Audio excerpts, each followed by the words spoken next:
So you got yourself a little trophy there, don't you? Yes, we do. This is my favorite part of the hunt right here because everybody knows I love to eat and I love to cook both. So yeah, let's talk about it, man. It's real simple here.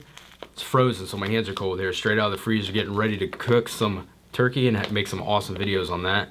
I mark everything. Let's talk about the meat first of all. You know, this is the most common piece of meat that people go after.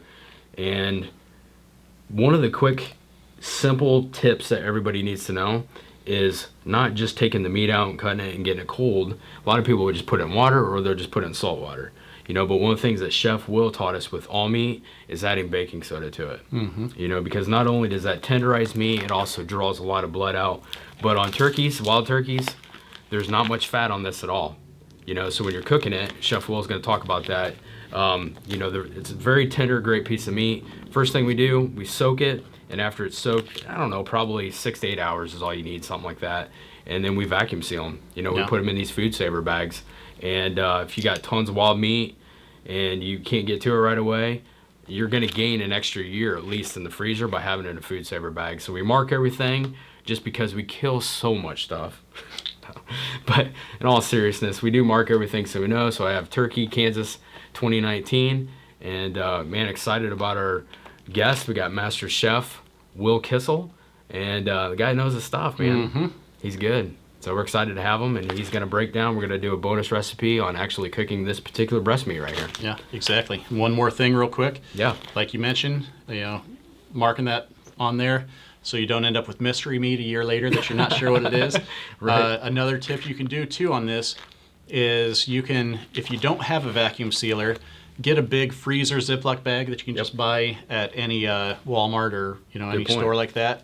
Put your meat in there, and then fill it up with water about, you know, 2/3 of the way, and then get that zip closed down about almost the very end and start squeezing it until all of the air comes out and there's just the start of water starting to run through, and then zip that last little bit. And effectively you pushed all the air out and replaced it with water. I like it. Freeze it solid upright so it doesn't fall over and leak in your freezer. And that'll help just about the same as having it in a vacuum sealed bag. Perfect. All right, so like we said, Chef Will's going to show us how to cook up this turkey breast meat. What's up, guys? Welcome inside of Commando's Kitchen. Obviously, if you're watching this video, you probably purchased the turkey course. And this is one of my favorite parts about it because now we get to experience the blessing from a hunt. So if you saw the video clip of the Kansas bird that I shot, we're actually going to enjoy the cooking and the recipes involved with that. So we're bringing an awesome and great friend and master chef. I want to introduce you guys to Chef Will Kissel. Hey, man. Welcome again. Good to have you back. This is going to be good. We're all going to love this. Okay, I'm fired up. So tonight we're going to do turkey breast. Okay. And like typically when people go hunting, they get a boneless, skinless turkey breast to cook at home. Right. So I'm going to show you techniques because most wild turkey's pretty lean, especially in the breast. So I'm going to teach you techniques to add that fat, just like we did with the deer. Okay. So we're going to do that, and we're going to do it with some really nice roasted rosemary red potatoes, and we might even knock out a little pan sauce. I don't know yet, and we're going to get there. Sounds great. So if you want to get in the fridge and hand me that turkey breast, Yep. and I definitely want to talk about what you did to this. You soaked it in salt and baking soda, just like I showed you with the squirrel. And when we saw the water, we poured it off. It was bloody and nasty. And now just look at that breast. I split it up. I cleaned it up a little. So no skin. And our skin is what, you know, it keeps the fat in. It keeps the flavor. It holds the fat. And, you know, a lot of times, you know, especially wild birds, they got a lot of parasites. And a lot of outfitters, they just pull it off. And it's for health and safety reasons, which I completely understand. Right. But how do we not dry this out? Well, we take this awesome softened butter and we just, now it's going to melt off, but as it cooks, those butter fats are going to stay and it's going to create a layer. Okay. Cool. And dude, well, it's like Thanksgiving turkey. You use butter under the skin and with your seasonings and everything. We talked about this earlier. We don't use margarine, we use butter. Yeah, you want to talk about that? So margarine, funny because we're cooking turkey. Margarine was originally created as a turkey food, and then it was some plastic byproducts were added to it in food colorings, and then that's how it became human consumption. So Very toxic. Very toxic, man. Right. You don't need that. Cow makes a beautiful product. Why don't we use that? Right. So, butter, and then, there it is.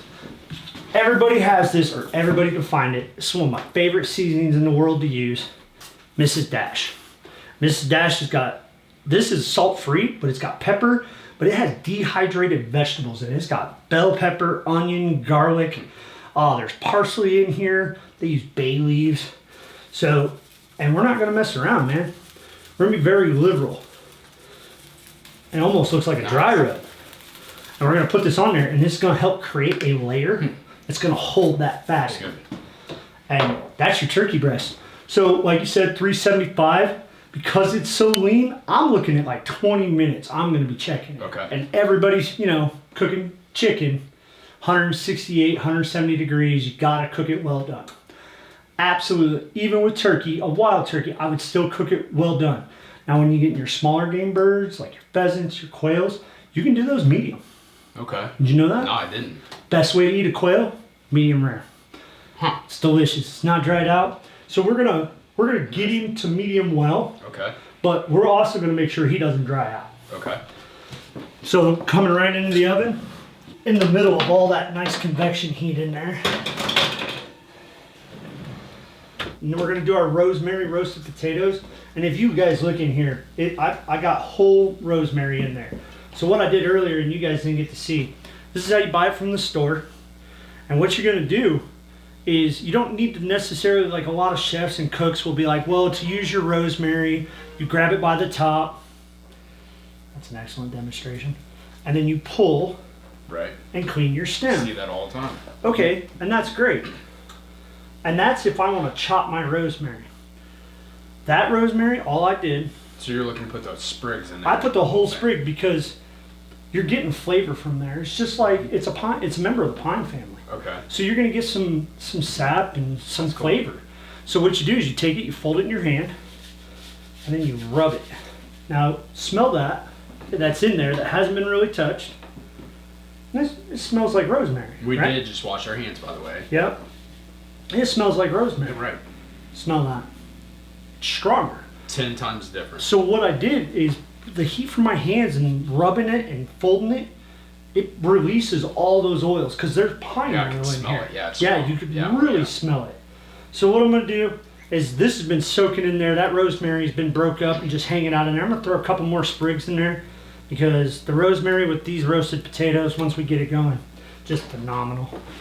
So we're gonna get. Looks good. I love rosemary too. That's awesome. So we're gonna do medium-high heat. We're gonna throw a little canola oil. And like you said earlier, it is a higher temp oil. I'm gonna teach you some tricks of the trade here Okay. to keep your potatoes from sticking. Coat our pan. We'll let this bad boy get hot. You love cooking with cast iron, don't you? Oh man. Yeah. Well, if you treat it right, cast iron creates this, it's a porous metal. So it absorbs fat. And then it cooks the fat and it creates this black seasoning, is what they call it. When you get new cast iron, it'll look pitted. My cast iron was passed down to me from grandparents, and it's very rarely lost its seasoning. It's smooth. Okay. And a lot of people will say, well, you can't cook eggs in cast iron, it's not a non-stick. If you take care of your cast iron, and we've cooked with this one, Yeah. and when I got done with it, I just wiped all the chunks out, used a little hot water, Okay. and then that butter that we had, I just wiped it in there and let it dry, and then we put it away. Right. Today, when I pulled it out, it looked exactly like I put it up. Right. Yeah. So it's got flavor left over from last time, but it's got that oil and fat still in there. So as you cook it, you're just going to create a layer upon layer, and then eventually you'll get a very non-stick pan. That's awesome. All right, so we got our hot oil. We got these nice roasted potatoes. I just did a little salt, pepper, a little oil, and then that rosemary. So we're just gonna come right in here with everything. Looks good. And, you know, a lot of people, they tell you, boil your potatoes, you know?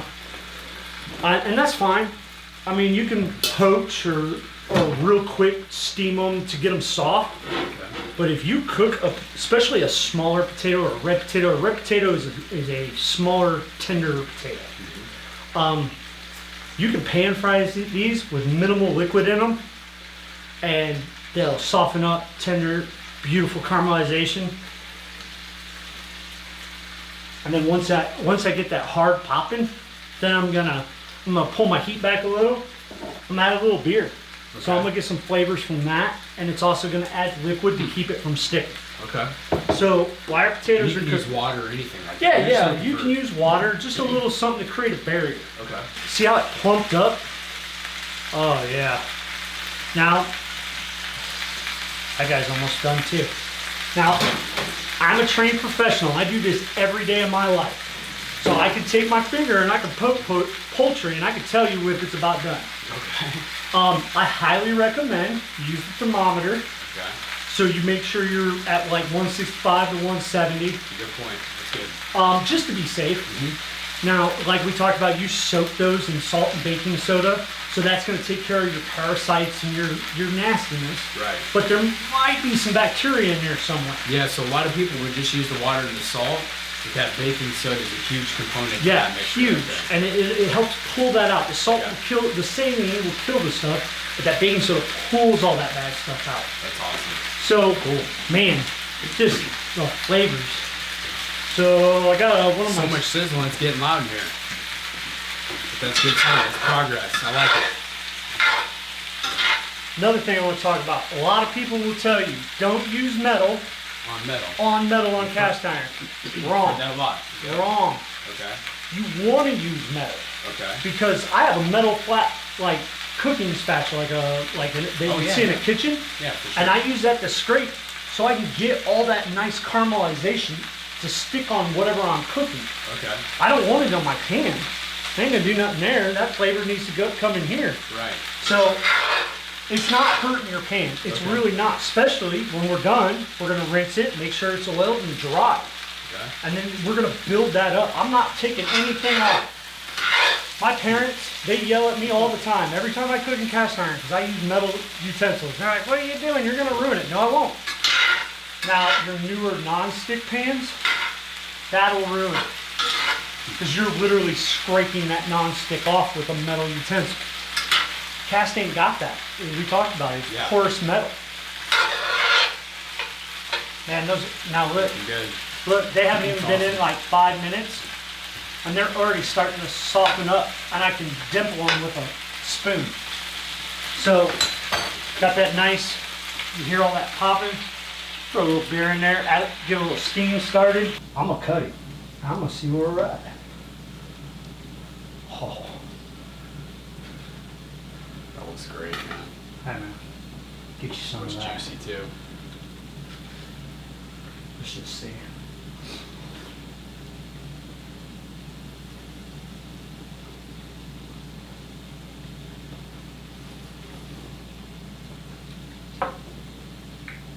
That's really good. Be careful. There's a couple shots in there. But that's fine. For me, that's part of the experience. And I was raised off of a hunt. I was raised off of hunt food, so when I eat wild game like this, I choose softer. Isn't that good? It's really flavorful. And just like when you taste the oil in there, you're getting flavors that I didn't add. And that's because that's what the turkey ate. And that is the difference between wild game and raised game. Wild game, what they eat primarily will come through in your food when you cook it. And I mean, that's a lot of flavor. Why would you want to miss out on that? And if you understand that, you recognize that, you know how to cook towards it like I do, you can really play with it and make some amazingly flavorful things. We're gonna let this guy hang out and just rest. He's like any other giant chunk of meat. You want it to rest. You want your juices to settle. And you see how the grain's running? So grain's running this way. So I'm gonna come in and I'm gonna cut him just like this. Look at that. Look at that. See that juice? Mm-hmm. Man, dude. Marty's over there behind the camera dying. That's a nice turkey, dude. Yeah. So we got our plate rosemary potatoes, and we're just gonna, we don't even need a pan sauce, I don't think. We're gonna take this, and we're just gonna, 1, 2, layer that up. Rosemary roasted red potatoes with a beautiful, very simple oven roasted turkey breast, guys. Please, by all means, make these recipes. Teach your family, show them that game meat, that's the way to go. Leaving nothing to waste on the turkey, man. I mean, we talked about it all the time. Well, and people, they just don't know. It's lack of knowledge, you know? Yeah, and the really cool thing is that oil, once I pull all that turkey out, I'm gonna save him. He's gonna go in mason jars, he'll get frozen or go into my cellar where there's a nice temp. And if we do a loin, or hell, I might cook some whole chickens in it, and it just build that flavor. So, you know, don't let it go to waste. Reuse, find what you can do. That's awesome. But Landy, let's chow down. Let's do it, man. That's awesome. We gotta save some for the cameraman and his wife back there as well. I just want to bite, man. Yeah. Oh yeah.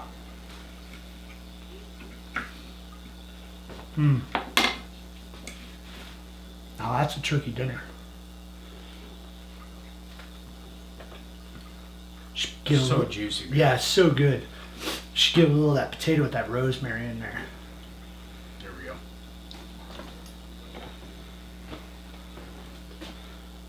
It just brings even more, man. You're welcome, brother. Yeah. Glad. Hey, thank you for bagging that and Yeah. bringing it here for me, man. This is my area. This is what I love doing. Yeah, for sure. Cool. So you guys, this is what it's all about. We talk about it all the time. Going out there and what you guys have learned in the course and the strategy and the different techniques and all that kind of stuff. I mean, that's rewarding, and it just keeps you getting back out there, enjoying the creation and the whole experience. But when it's all said and done, it's priceless when you can come together and have the food and the fun and the fellowship and just the camaraderie and just even talk and telling the old stories about the hunt and what you experienced and what you learned. And that's what we're all about, man. Just making memories, and glad you guys can be a part of it. Simple recipes that you can apply and use right away. And go out there, get that turkey, and enjoy this time like we're doing now.